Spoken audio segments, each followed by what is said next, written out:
Doctor Tanvi Singh अपने channel Eternal Adolescence classes for Sanskrit में एक बार फिर आप सभी का स्वागत करती हूँ।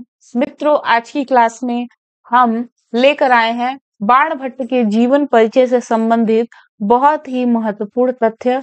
यानी आज का जो एग्जाम बूस्टर है वो बाणभट्ट के ऊपर है। यानी इसमें जितनी भी रचनाएं होंगी या बाणभट्ट की जो रचना है कादम्बरी, उससे बनने वाले जो भी इंपॉर्टेंट पॉइंट है वो यहाँ पर बताया जाएगा। तो चलिए आज की क्लास को हम स्टार्ट करते हैं। पिछली एग्जाम बूस्टर्स को जरूर देख लीजिए, वो एग्जाम की दृष्टि से बहुत ही महत्वपूर्ण है। तो चित्र के माध्यम से आप देख सकते हैं कि हम महाकवि बाणभट्ट के बारे में पढ़ने वाले हैं। तो ये चित्र जो है ये महाकवि बाणभट्ट का है। तो बाकी सारी चीजें भी हम चार्ट के माध्यम से ही पढ़ने वाले हैं। तो चलिए स्टार्ट करते हैं।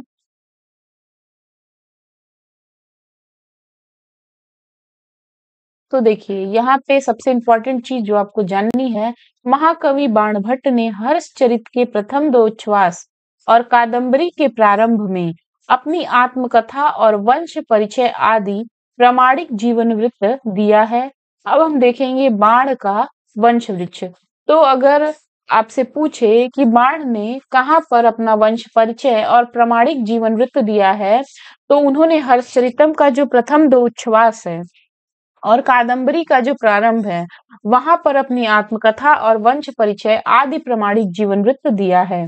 अब हम देखेंगे चार्ट के माध्यम से बाण का वंश वृक्ष। तो आप देख सकते हैं सबसे पहले वत्स या ये वत्स्यायन ब्राह्मण। वत्स के जो पुत्र थे वो कुबेर। कुबेर के चार पुत्र हुए, कौन कौन? अच्युत, ईशान, हर, पाशुपत। तो देख सकते हैं वत्स, वत्स से है कुबेर, कुबेर के चार पुत्र अच्युत, ईशान, हर, पाशुपत। अब हमको यहां से ही देखना है पाशुपत। पाशुपत पाशुपत के पुत्र हुए अर्थपति। अर्थपति के 11 पुत्र हुए और अर्थपति के 11वें पुत्र में चित्रभानु जो थी उनकी 8वीं संतान है। चित्रभानु के 3 पुत्र हुए, चित्रसेन, बाणभट्ट और मित्रसेन। और बाणभट्ट के पुत्र का नाम है भूषण भट्ट, यानी पुलिन भट्ट, पुलिंद भट्ट इन्हीं को कहा जाता है। तो आप यहां से देख सकते हैं वत्स, कुबेर, उसके बाद पाशुपत, पाशुपत के बाद अर्थपति, अर्थ के बाद पति के बाद चित्रभानु, चित्रभानु के 3 पुत्र हुए, चित्रसेन, बाणभट्ट, मित्रसेन। तो चित्रभानु के जो दूसरे पुत्र हुए बाणभट्ट, उनके बारे में पढ़ रहे हैं और बाणभट्ट के पुत्र का नाम है भूषण भट्ट। तो आप यहाँ पे फिर से देख लीजिए, वत्स जो है, वत्स के पुत्र का नाम है कुबेर। कुबेर के 4 पुत्र हुए, अच्युत, ईशान, हर और पाशुपत।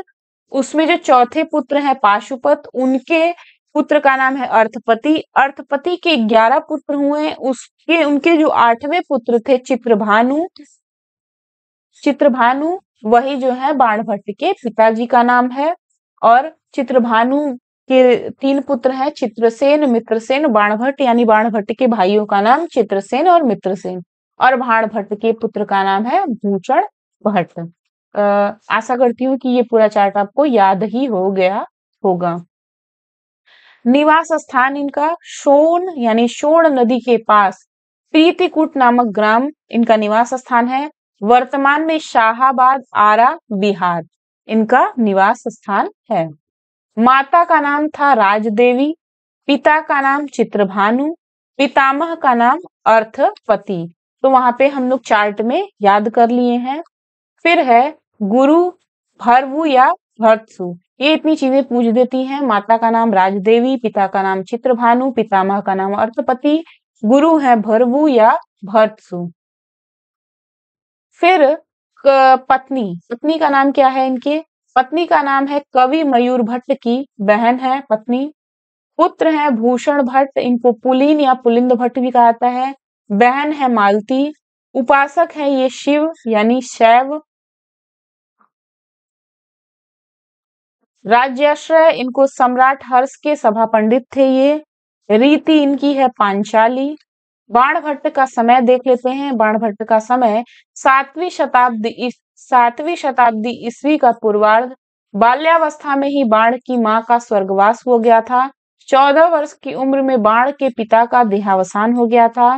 बाण भट्ट का विवाह महाकवि मयूर भट्ट की बहन से हुआ था। अब बाण की उपाधियां देख लेते हैं जो आपके एग्जाम में बहुत ज्यादा पूछी जाती है, बहुत ही इंपॉर्टेंट उपाधियां हैं।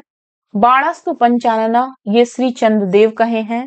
पंच बाणस्तु बाण जयदेव कहे हैं। इन दोनों में ही कंफ्यूजन हो जाता है, तो सबसे पहले याद रखिएगा बाणस्तु पंचानन यानी बाण से जहां स्टार्ट हो रही है वो चंद्रदेव कहे हैं। और जब पंच बाणस्तु बाण कहा जा रहा है, जहाँ यहाँ पे बस कंफ्यूजन ये होता है, यहाँ बाण पहले है, यहाँ बाण आखिरी में है। तो जहां पहले है वहां चंद्रदेव है और जहां बाद में है वहां जयदेव है।